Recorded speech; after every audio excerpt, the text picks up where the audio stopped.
Okay, so this is our first example for computing a flux surface integral. And we'll start with looking at trying to compute the flux of the radial vector field right here across this paraboloid that turns down. So let's get an idea of what's going on here before we even get started. So we have a 2D surface in R3, right? That's what we're focusing on here. This is a paraboloid that intersects the xy plane. It turns down, and well, when x and y are 0, z is 1. So this looks something like that, and like that, something like this. All right, now, and our radial field, by the way, is a outward moving vector field, right? X, Y, Z, you can see everything. If X, Y, and Z are positive, then everything's pointing outward. And as X and Y, Z get bigger, the vectors get longer also. Okay, the further we are from the origin. All right, so if we orient with an outward normal, that's sometimes a little bit hard to tell. So one thing that you can think about is, what is going on with our vector field and how should I expect my answer to be, right? If we oriented this with an outward pointing normal along every point on our surface, then the radial field, right, it points outward also. So we should expect, right, we'll expect that the flux should be positive. And this is all going to have to do with when we find that cross product. It's the order in which we do the cross product that's going to determine how we're orienting our normals. So we'll talk about that in a little bit, but we should expect our result to be positive. If you do the cross product in the opposite direction, you'll just get a negative value, and you have to know that that probably doesn't make sense in this kind of example. So let's go through the steps that I outlined in the previous video. And the first thing we want to do is let's parametrize our surface.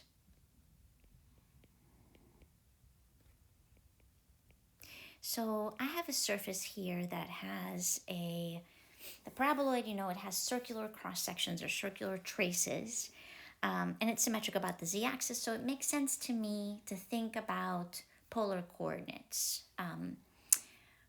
or cylindrical coordinates, whatever we want to call it, right? So we can think, okay, we'll definitely use theta as one of our parameters, and we could use, well, z is the height. I'm going to need r because that's going to be changing, right? At different places along our paraboloid, r will be changing. So I need both r and theta.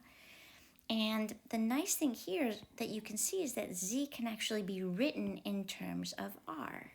So if we use r and theta as our parameters, and then we will write z in terms of r, so that all of our components are only in terms of two parameters. I did that because I know that r is changing, and I can recognize in our equation for the paraboloid that z can be written in terms of r. So let's go ahead and say, okay, our vector function that parameterizes the surface will be a function of both r and theta. And my x component, well, we know that that's going to be r cosine theta because I'm using cylindrical coordinates or polar coordinates. My y component will be r sine theta. And z, well, z has to define a point on the paraboloid. And so z is going to be, well, let me do it over here. Since z is 1 minus x squared minus y squared, we could write this as 1 minus x squared plus y squared. And so that gives us 1 minus r squared. So now we have an expression for z of 1 minus r squared. And we only need those two parameters to define our surface. We do need to write down the intervals for our parameters. So we know that, well, the biggest r will ever be is 1, and that's because z is positive. So we know that we have r is between 0 and 1, and we want theta to go from 0 to 2 pi. These are important because these are going to give us our limits of integration in our double integral. All right, so let's recall what else we need to do. We need to write our vector field in terms of our parametrization. So we have x, y, and z. Okay, that's not difficult, right? X we know is r cosine theta. Y is r sine theta. And z is 1 minus r squared. So we have written our vector field in terms of our parametrization. Now we need to find the normal. So we need n. We'd like to be outward pointing. I'm not quite sure which order I should do the cross product, but let's just do what we can here. We'll analyze a little bit in one moment. Well, we can analyze at the end, just looking at what our answer is going to be. But we're going to need the partial of our parametrized surface with respect to r, and we need the partial of our parametrized surface with respect to theta. So partial with respect to r is going to be a vector, and that's going to give us a cosine theta, sine theta, and negative 2r. And partial with respect to theta will be negative r sine theta, r cosine theta, and 0.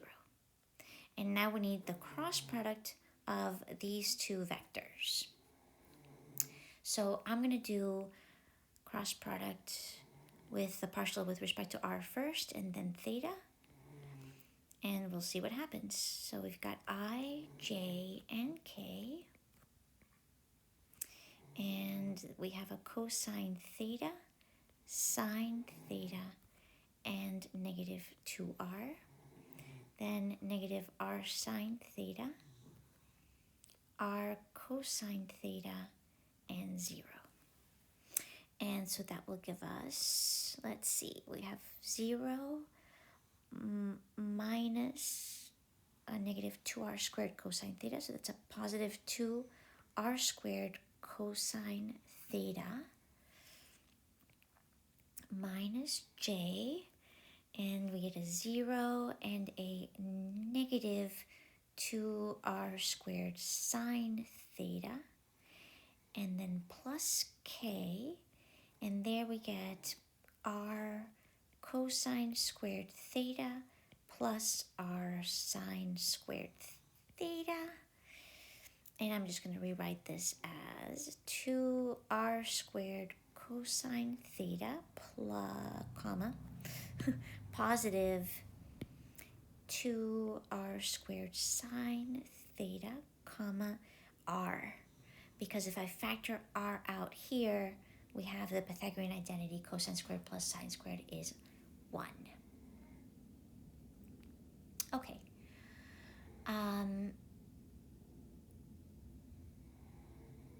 So I'm getting, notice here, I want to know if this is an outward turning normal or inward turning normal, pointing normal. This is our normal. And, well, we can see our x component is going to be positive as long as we're in quadrant 1. And so is the y component, and so is the z component. So we have positive, positive, positive, which means it's turning outward. Because in quadrant 1, if everything's positive, this is radiating out. And so we do have an outward pointing normal. Great. Now, we're going to need the dot product between our vector field and our outward pointing normal. And so we can go to part B up here to get our vector field written with parameters r and theta. So we have r cosine theta, r sine theta, and 1 minus r squared. And we're going to dot product with 2r squared cosine theta, 2r squared sine theta, and r. There's our normal.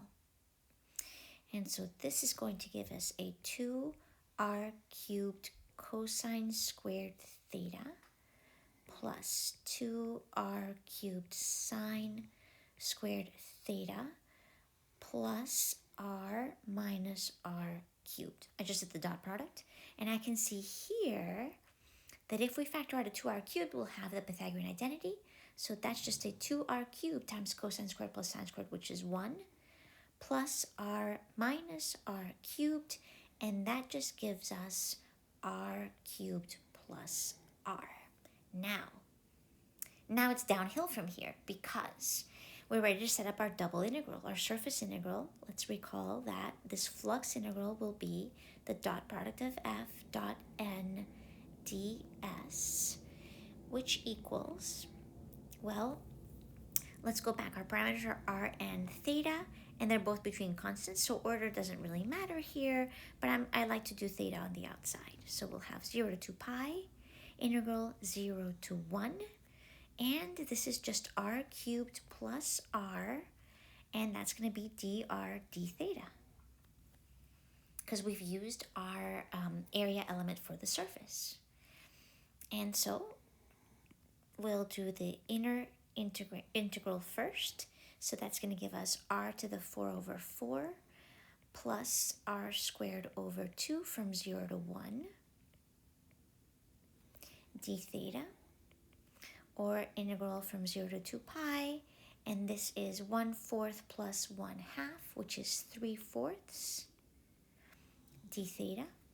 So that's 3/4 theta from 0 to 2 pi, which will just be 3/4 times 2 pi, or 3 pi over 2, which is a great thing that this is positive, because that means that we chose the correct outward pointing normal, because we expected that the radial field flows across our surface and gives us a net positive flux. So this is the flux across the paraboloid of the radial vector field.